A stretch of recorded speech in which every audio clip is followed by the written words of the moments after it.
যখন তুমি ভেঙ্গে দিবা তখন আমি বান্দা লাগাইতাম না, ফেরেশতা লাগাইতাম না, আমি আল্লাহ নিজে যুদ্ধের ঘোষণা দিয়ে দিলাম। জোরে কি বলা যাবে না আল্লাহু আকবার? আল্লাহর ওলিরা বাজাম এই বাংলাদেশে অর্থাৎ হেদায়েতের বাণী এনেছেন, ওয়াহাদানিয়তের বাণী এনেছেন, রিসালাতের বাণী এনেছেন। এই জন্য আমার মুর্শিদ বাবা জালাল একটা শান গাইতো, বেলায়েতে মুর্শিদাইয়া,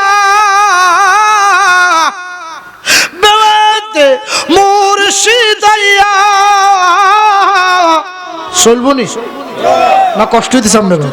ওরে বেলায়েতে মুর্শিদাইয়া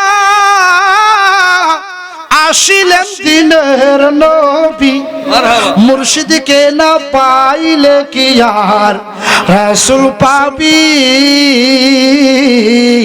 আল বেলায়াতু জিল্লুন নবুওয়া,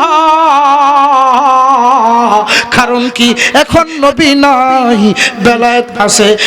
নবীর নজর, নবীদের কাজ, আমার নবীর কাজ বেলায়েতের মাধ্যমে আছে। এই জন্য বাজান বেলায়েত যখন আঁকড়িয়ে ধরবা তখন তুমি পথভ্রষ্ট হবে না।